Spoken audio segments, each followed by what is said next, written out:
you should be able to play back the song right away. Notice that the track counter is at 0, and in case it isn't at 0 for some reason, you can always reset it to 0 by hitting this sort of rewind button that takes you all the way back to the beginning.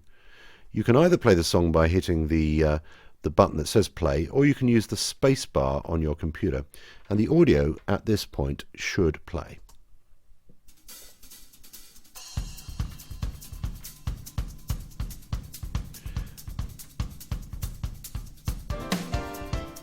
So it's obviously playing the audio from start to finish of the song.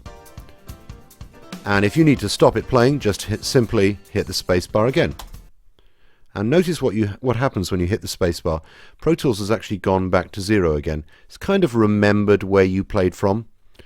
And so Pro Tools has a habit of doing that. It will always revert back, once you stop playing, to the place where you started playing your audio.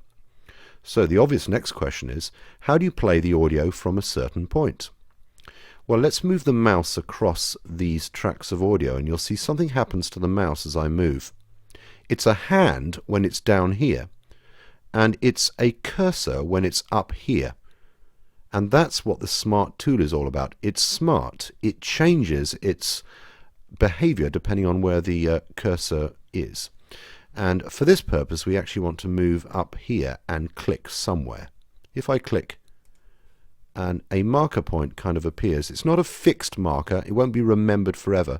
But right now it's flashing away. And if I hit the spacebar now, the piece will start playing from that point.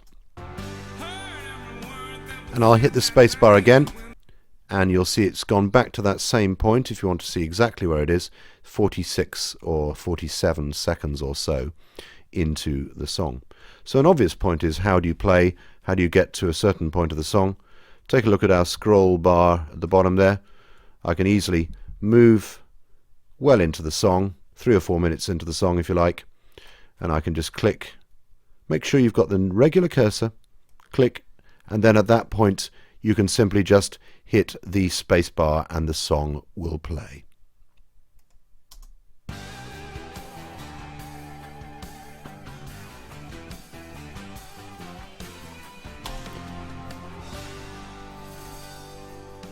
And as usual, you can always hit the space bar to stop the audio playing.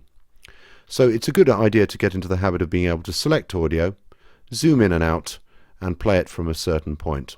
Let's go ahead and do a few more things to it though.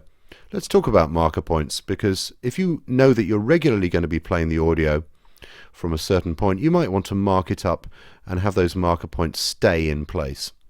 The other thing that's obvious really is that you can actually see what's going on in the music, and you can see the loud and the soft bits based on what's on the screen. This area is obviously a little bit louder than what was going just before it, and you can see that by the waveform. So you can usually kind of guess where to go to, and particularly if you're trying to edit down a concert where there's been some noise and then the concert started, you can usually see roughly where the concert starts, or where the music starts I should say. So let's click around about there, and now I'm going to go over here to where it says markers, and I'll just hit the little plus sign that you should be able to see on the markers, and that brings up a window. I can now mark up the score, and I can say I'm going to call that location point number 1. I'll click OK, and now Pro Tools has remembered that that's exactly where I want to play from, and later on I can always revert by clicking on that locate point, and Pro Tools will remember. Let's create one more marker point over here, and you'll see we'll call it location 2, and so I can easily during the session go back to one point and press play, or go to another point and press play.